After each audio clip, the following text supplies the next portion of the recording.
இன்றைக்கி March 16 Monday. இன்றைக்கி எப்படி ட்ரேட் பண்ணேன், எதை பேஸ் பண்ணி ட்ரேட் எடுத்தேன், எப்பயும் போல் இன்றைக்கி விலாவரியாக சொல்கிறேன். இன்றைக்கி என்னோடய டோட்டல் ப்ராஃபிட் அண்ட் லாஸ் 9381. இன்றைக்கி ஒரு 2 தடவை தான் ட்ரேட் பண்ணேன். மார்னிங்கில் 9 o'clock ஒரு 10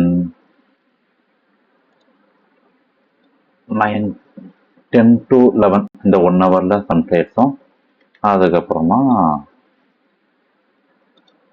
14:23 to 25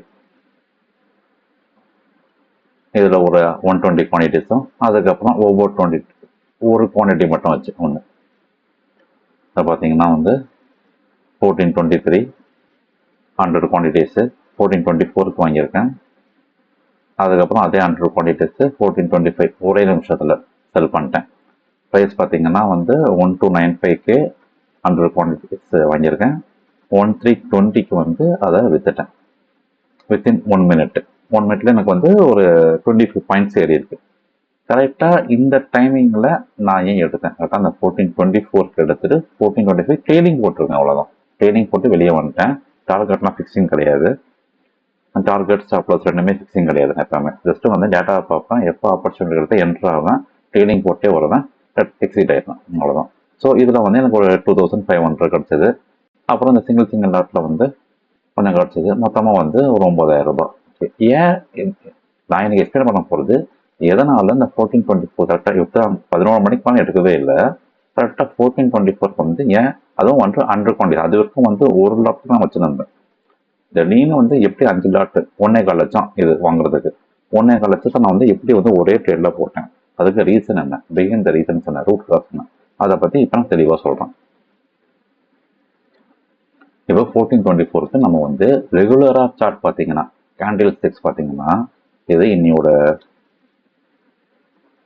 இப்போ 14:15ஓட 5 minutes நான் காமிக்கிறேன். 14:15 இது 14:15 14:20 ரெண்டுமே உங்களுக்கு பெருசாக இருக்குது, வால்யூம்லாம் இருக்குது. ஓகே, உங்களுக்கு வால்யூமும் இருக்குது.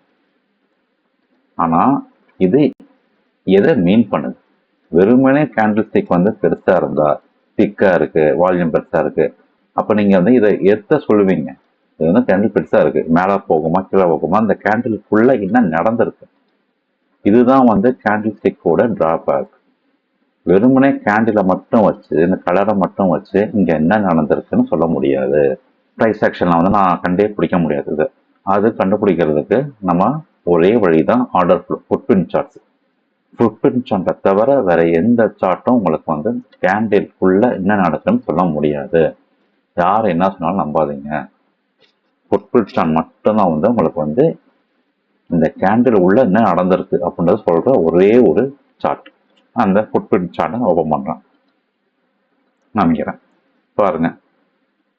இப்போ 14:20 14:15 14:20 20:25 இப்போ இந்த 2 மட்டும் எடுத்துக்கலாம். இங்கே இந்த 741ங்கிறது டெல்டா, இதுக்கு உள்ள இந்த கிரீன் கலரில் 21,125 12,900 இதெல்லாம் இம்பேலன்ஸ். அதாவது இந்த லெஃப்ட் சைடில் இருக்கிறது ஃபுல்லாக செல்லிங்கு, ரைட் சைடில் இருக்கிறது ஃபுல்லாக பையிங்கு. ஸோ எப்போ செல்லிங்கை விட பையிங் 400 times அதிகமாக இருக்குமோ அப்போ தான் இந்த இம்பேலன்ஸ் இந்த சார்ட்டில் உருவாகும்.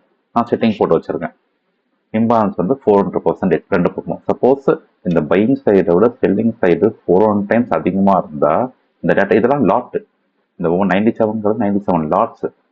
ஸோ இந்த டைமிங்கில் 12,900 லாட்டு நிஃப்டியில் பை பண்ணியிருக்காங்க. செல் பண்ணதை பார்த்தீங்கன்னா 29 தான். இது எப்பவுமே கிராஸாக தான் இருக்கும், இப்படி ஸ்ட்ரெயிட் டு ஸ்ட்ரெயிட் இருக்காது. இந்த 125 to 1 இப்படி இருக்காது, இப்படி தான் போகும், இல்லை இப்படி போகும். இப்படி தான் நம்ம பார்க்கணும் இந்த சார்ட்டை.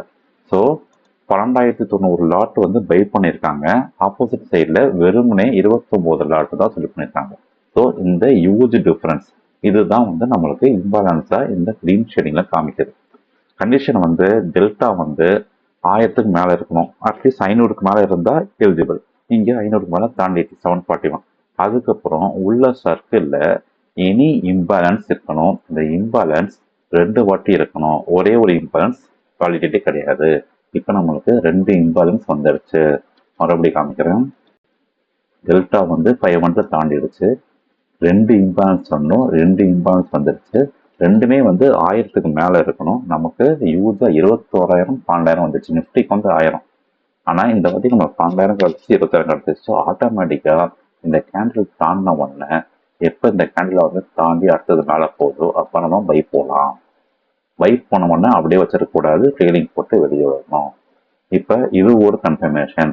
இது கூட அப்படியே வந்து இன்னொரு கன்ஃபர்மேஷன் காமிக்கிறேன். அது மார்க்கெட் ப்ரொஃபைல். மார்க்கெட் ப்ரொஃபைல் இதுதான் market profile shorts. Market profile 1420 அந்த டைம் ரேஞ்ச் எதுனா ஒவ்வொரு லெட்டரும் ஏபிசிடி ஒவ்வொரு லெட்டரும் ½ hour டினேட் பண்ணும்.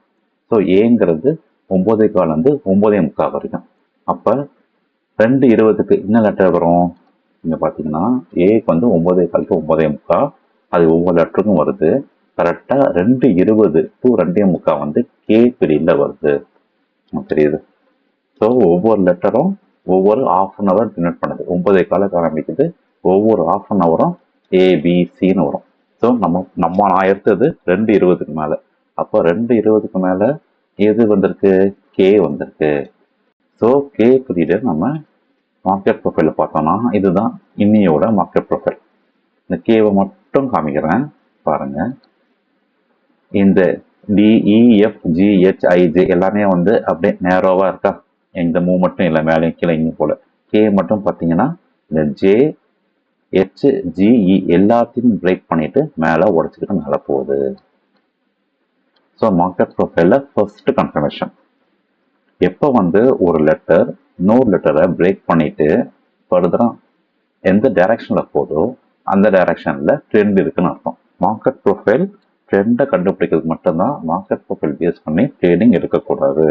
Market profile is only for identifying the trend, அவ்வளோதான்.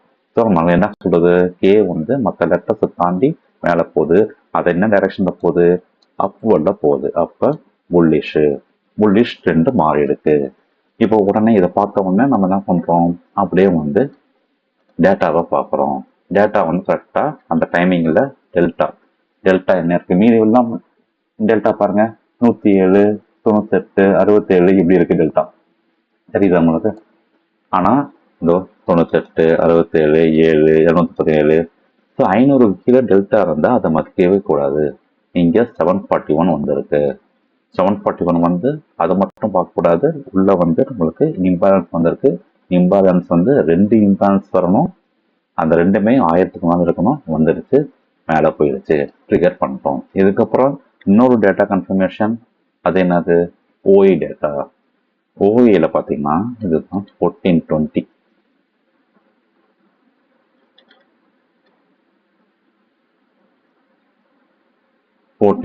இந்த ரேஞ்சு 14 15 20 25 இந்த ரேஞ்சில் என்ன ஆயிருக்கு? Short covering. சரிங்களா? ஸோ கண்டினியூஸாக எப்போ எங்கேருந்து 14.5 இருந்தே ஷார்ட் கவரிங் ஸ்டார்ட் ஆயிருக்கு. 14.5 10 15 20 இந்த 4 கேண்டில்லையுமே உங்களுக்கு நடந்தது ஷார்ட் கவரிங்.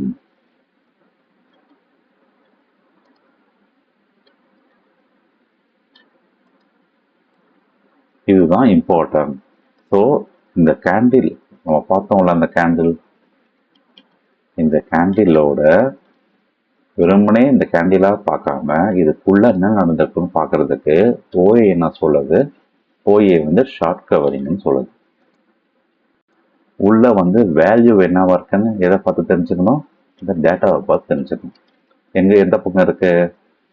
பையர்ஸ் கிட்ட இருக்கு, செல்லர்ஸ்ல இல்லை. பையர்ஸ் கிட்ட இருந்து ஷார்ட் கவரிங் பண்ணதால அது மேல் நோக்கி போயிருக்கு. ஓகேங்களா? நான் இதை பேஸ் பண்ணி தான் 1423க்கு ட்ரேட் எடுத்தேன். எடுத்தது எங்க? 1423